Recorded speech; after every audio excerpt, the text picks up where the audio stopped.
Taarifa mpya ambayo tunaileta hapa inayohusu dabi ya Kariakoo ni hii ambayo ninaenda kuizungumza, na watu wakae tayari kuipokea, kwa sababu mwanzoni kulikuwa hakuna mtu ambaye anaweza kuamini kwamba sasa Simba itakuwa tayari kwa kiasi gani kwa mchezo huo, na kwa kiasi gani Simba inautaka mchezo wa dabi ya Kariakoo kuliko hata Yanga wenyewe. Sasa kitu ambacho ninaenda kukizungumza katika posti ambazo zimepita hapo juu zilikuwa azizungumzi hiyo kitu ambayo hiki kitu ambacho kimenifikia hapa studioni kupitia Costa TV. Ni kwamba kile ambacho Simba walikuwa wamekikosa kwa siku kadhaa hizi, walikuwa navuta ni kuvute kikao ambacho kilikuwa kinajadili hatima yao ya dabi ya Kariakoo, huku wengine wakieleza kwamba hawataki Simba ishiriki katika dabi ya Kariakoo dhidi ya Yanga, lakini wengine wakisema kwamba Simba inapaswa kushiriki kwa sababu ilipofika, kama itaweza kumfunga Yanga aina yoyote ya ushindi, basi Simba ni bingwa msimu huu.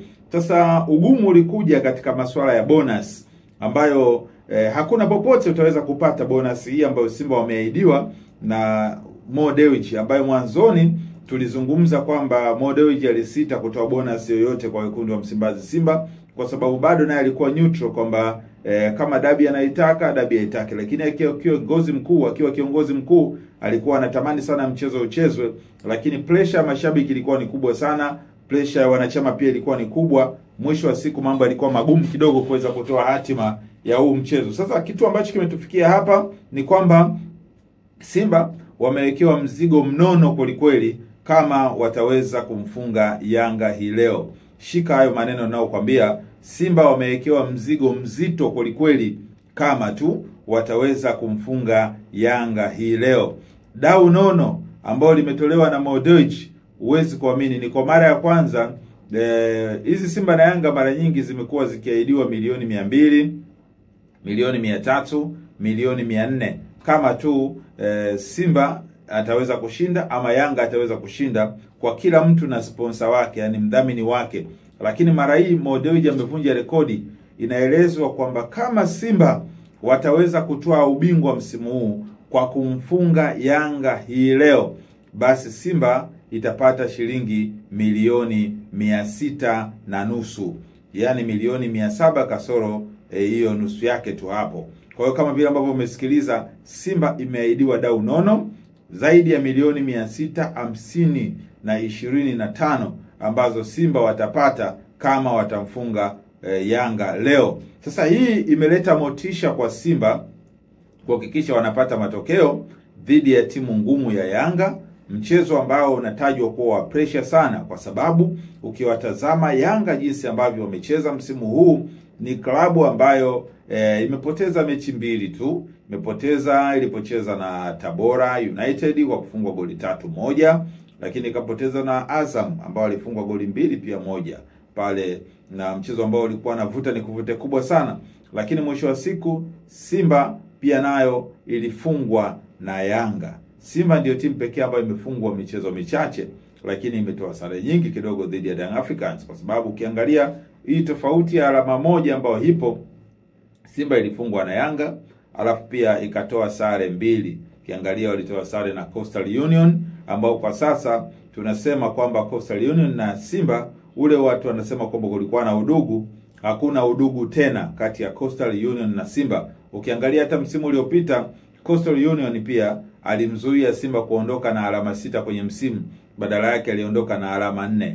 Alishinda ugenini, alitoa sare nyumbani, na msimu hivyo hivyo akatoa sare ya bao 2-2. Kwa maana yake ni nini? Ni watu ambao wamekuja kivingine kuwazuia Simba kuweza kupata ubingwa. Lakini vile vile pia Fountain Gate nao walitoa sare na Simba, kama vile ambavyo unakumbuka mtazamaji. Sasa taarifa ambazo zimetufikia hapa ni kwamba wachezaji wa Simba wameshalishwa sumu ya ushindi, spirit, maneno makali kweli ambayo wanatakiwa kuingia uwanjani kuhakikisha wanalibakisha kombe kwa Simba na si kwa Yanga, kwa sababu Simba wao wanachokiangalia sasa ni ushindi peke yake. Kumbuka, sare ya aina yoyote, suluhu ya aina yoyote, Simba haiwezi kuwa bingwa msimu huu. Simba itakuwa bingwa tu kama atamfunga Yanga goli za namna gani, lakini ushindi wa namna gani? Ni ushindi kwa namna yoyote ile. Sasa tutazame Young Africans wenyewe. Nikiwaangalia naona kwamba kana kwamba kama vile wanajiamini sana kupitiliza. Yani wao kutokana na jinsi ambavyo wamecheza mechi kadhaa hapa, hakuna asiyejua kwamba Yanga imecheza vizuri sana mechi nyingi, lakini Simba wao wanaingia wakiwa na pressure kubwa kwa sababu misimu kadhaa Simba walitandikwa goli 5, lakini pia wakaja kufungwa hizo goli moja zimeonekana hapa. Kwa hiyo wapo tayari sasa kususia kutokubali kufungwa msimu mara 5 mfululizo. Kwa nini wafungwe mara 5 mfululizo? Kwa hiyo Simba wamedhamiria kuwafanya vibaya sana Yanga leo. Na mimi nitoe tathmini yangu ya mchezo huu ambao najua hapa wapo watakaonuna, lakini wapo pia watakaofurahi. Hii ni tathmini yangu, mtazamo ambao nipo nao. Kwa namna ambavyo Yanga inacheza na kwa namna ambao Simba inacheza, mimi bado ninakiri kwamba mchezo utakuwa mgumu sana, mchezo utakuwa wa pressure kubwa, lakini ninaipa asilimia kubwa Simba ya kuweza kuwa mabingwa msimu huu. Huwezi kuniamini sasa hivi, utatukana, it's fine. Sioni tu sijipya mimi kwangu. Lakini ukweli ni kwamba Simba inaenda kuwa bingwa msimu huu. Na ubingwa anaopateje? Anaenda kumfunga Yanga leo. Sizungumzi goli ngapi ambazo ataweza kumfunga Yanga, lakini shika maneno yangu, Simba anamfunga Yanga leo kwa sababu zifuatazo. Kwanza, Simba ana uchungu. Simba anahisi kama vile ameonewa. Dabi kuahirishwa kutoka Juni 15 mpaka 25. Kwa Simba anaona kama amedhalilishwa, cha kwanza. Cha pili, Simba anaonekana kama hana msimamo kwa sababu posti yake ya mwisho kwenye ukurasa wao wa Instagram waliandika hawatocheza mchezo mwingine wowote kutoka tarehe ya Juni 15. Ukipangwa tarehe nyingine mchezo namba 184 wao hawatoutambua tena. Lakini mchezo umepangwa Juni 25. Hiyo ya pili. Ya tatu, sababu ya tatu, Simba inaonekana kama ni timu ambayo haichezi vizuri kama vile ambavyo inacheza Yanga. Sasa wanakuja kuwaonyesha kwa nini walifika shirikisho finali, walifungwa na RS Berkane kwa tabu sana. Wanakuja kuwaonyesha Young Africans kwa nini hicho kitu wao wako nacho. Lakini cha nne, wanakuja kuonyesha kwamba kwa nini wamekuwa na muendelezo wa kocha mmoja kuanzia mwanzoni mwa msimu mpaka mwisho mwa msimu, na bado hatima ya kuendelea naye iko vizuri. Fadlu ni kocha wa mbinu sana, kocha wa mipango sana. Wanakuja kuwafanya Simba wafurahie ubingwa. Kwenye ule usemi ni mwaka wa mafanikio kwa Simba, ni mwaka wa kufurahi kwa Simba ambao ilifika fainali kombe la shirikisho barani Afrika. Sasa Simba inaenda kufurahi zaidi leo kwa sababu leo inaenda kuchukua ubingwa. Nazungumza haya maneno, sikebei Yanga ni timu dhaifu kwa Simba. Naomba mnielewe vizuri. Sisemi kwamba Yanga ni timu mbovu kwa Simba. Hapana. Ila fakti zangu ni kwamba Simba wanautaka huu mchezo kuliko Yanga. Yanga wamejiamini. Yanga wana kikosi kizuri. Kikosi ambacho kimekaa pamoja misimu zaidi ya 3 hii. Yanga wako pamoja. Ukiwazungumza kina Jigi Diara, kina Pakome, kina nani hawa, kina Maxi, ukiangalia kina Lydia Ucho, wameshaunganika kwa muda mrefu. Bila kusahau hapo kina Kibwana Shomari.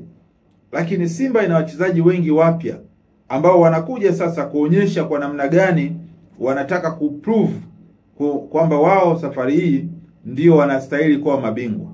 Na ule usemi wa kwamba Simba ni mwaka wa kufurahi huu aliyozungumza Fadlu kwenye ile siku ya Simba Day inaenda kutimia kutokana na namna ambavyo kocha wa mbinu zaidi ni Fadlu. Fadlu mpaka tunavyozungumza ndiye kocha bora wa msimu. Hata kubali kufungwa na huyu kocha wa Young Africans.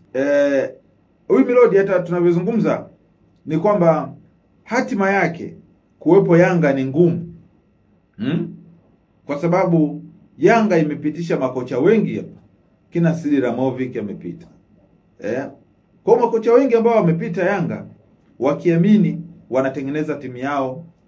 Lakini pia tunawapongeza kwa sababu pamoja na kubadilisha makocha lakini bado wamemaintain kiwango chao. Kumaintain kiwango si kitu kidogo. Anakuja kocha ambaye Yanga inaendelea kufunga vile vile, sio kitu kidogo. Kwa hiyo mimi niseme tu kutakuwa na mechi moja ngumu sana, lakini hii mechi Simba wanaimaliza kipindi cha mapema tu. Yaani kipindi cha kwanza tu hii mechi inaisha. nataka mshike maneno yangu. Kipindi cha kwanza tu Simba huwa hawanaga nguvu sana kipindi cha pili. Na Simba kipindi cha pili huwa kama kuna kanguvu fulani kanapungua hivi. Kama wanachoka fulani hivi. Kwa hiyo Simba spirit yake ni kipindi cha kwanza. Na kipindi cha kwanza ndicho ambacho Yanga inabidi ajitafakari zaidi. Kuanzia dakika ya kwanza mpaka dakika ya 25. Kutoka dakika 25 mpaka dakika 40. Hapa Simba atakuwa amepata matokeo. Shika maneno yangu. Either atakuwa amepata goli moja au atakuwa amepata goli mbili. Naona Simba akishinda kutokana na uhitaji zaidi ya mchezo huu kuliko Yanga. Yanga hana jambo jipya kwa mchezo huu kwa sababu ameshachukua mechi kadhaa misimu kadhaa hapa. Lakini Fadlu anataka kuthibitisha yeye ndiye mkubwa kwa sasa na ni kocha wa mipango mno. Yaani akiamua timu yake ijilinde inajilinda, akiamua timu yake ishambulie inashambulia. Na nadhani katika msimu mpya unaokuja kwa sababu taarifa zinazungumza Faisal tayari ameshanaswa na Simba. Kwa hiyo watakuwa na Faisal Salum Feitoto pale. Kuna vitu vingi sana vya Simba vitaongezeka kuliko hivi tunavyozungumza kwa sasa. Kuna wachezaji 5 wapya Fadlu anawaleta. Mbali na Faisal ambao amekuwa chaguo lake pia. Lakini yupo mchezaji mmoja kutoka Morocco, yupo mchezaji kutoka Sudan, yupo mchezaji kutoka Kongo, yupo mchezaji kutoka Uganda. Na kwa sababu Mkwala pia inawezekana akaondoka, kuna mchezaji hatari sana striker anakuja. Kwa hiyo niwaambie tu kwamba hivi tunavyozungumza Simba ina nafasi nzuri ya kushinda kuliko Yanga. Kumbuka timu ambayo inahitaji matokeo mawili mara nyingi inaweza ikayakosa yote ikashindwa kupata matokeo.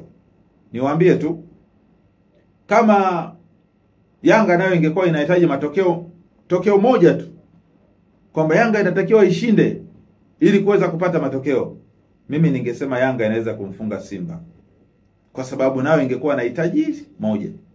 Sasa mahitaji mawili, kuna wakati unashindwa kujizuia, mara nikabe, mara nishambulie. Mara nikabe, mara nishambulie. Lakini Simba wanakuja wakitaka kushambulia tu. Na katika kushambulia kwao, kumbuka yule Kibwana Shomari kama atapangwa, manake atakuwa na mkaba Elie Mpanzu. Ingawa Kibwana Shomari ni wa muda mrefu kidogo, ameshafanya vizuri, shakaba watu wengi sana pale Simba. Lakini kwa Elie Mpanzu sioni kama ataweza kumkaba. Yule Patrick Mwenda ambaye alimkimbia Shomari Kapombe pale Simba, sioni kwamba ataweza kumkaba yule bwana mdogo Elie Mpanzu. Lakini winga nyingine kuna Kibu Denis ambaye katika mechi iliyopita kama mwamuzi wakati angekuwa fair au tuseme asingefanya makosa ya kibinadamu, manake ile mimi naamini makosa tu ya kibinadamu.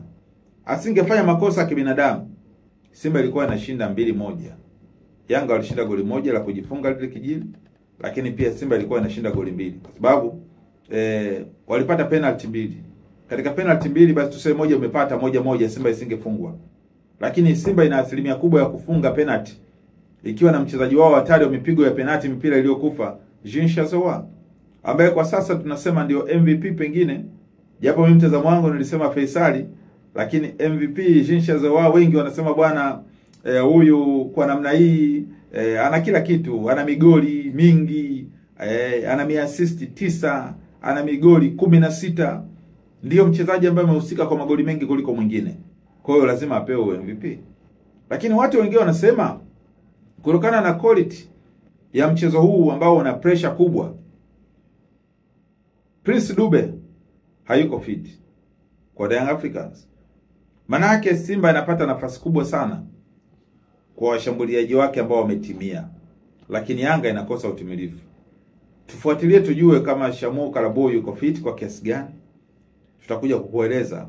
Lakini haya ndio ambayo nimezungumza na yametufikia kwamba bonus kwa Simba imewekwa na Modric, kikao ambacho kimefanywa tena. Hivi tunavyozungumza leo hakuna kikao tena, lakini kikao kilikuwa usiku kwa mkia leo. Ndicho ambacho Simba walikifanya kuweka bonus kwa wachezaji wao. Yanga ina bonus chini ya GSM, lakini bonus ya Modric inaonekana imekuwa kubwa sana, ambayo inaenda kuwafanya Simba waweze kushinda mchezo huu. Haya ndio ambayo tumekuletea. Usiache kabisa kusubscribe channel yako ya Costa TV. Tutakuja jioni kueleza yale ambayo nimeyazungumza yana ukweli kwa kiasi gani. Lakini mimi ninachokisema ni kwamba naiona Simba ikifurahi kuliko Yanga. Ingawa sio Yanga kwamba ni mbaya, lakini Yanga safari hii watalia na kusaga meno kwa Mkapa. Dar es Salaam Simba inawapa balaa kubwa. Hello. Hello. Habari? Nzuri. Nawasiliana na Brothers Academy? Ndio, tafadhali karibu nikuhudumie. Mimi nimefeli kidato cha 4 na nimewasikia Brothers kwa muda mrefu. Je, waweza nisaidia? Ndio. Sisi ni Brothers Academy, wale mabingwa wa kufaulisha waliofeli kidato cha 4 na cha 6, QT, A level kwa mwaka mmoja. Kozi za lugha tunatoa. Hostel zipo, tupo Dar es Salaam, karibuni nyote.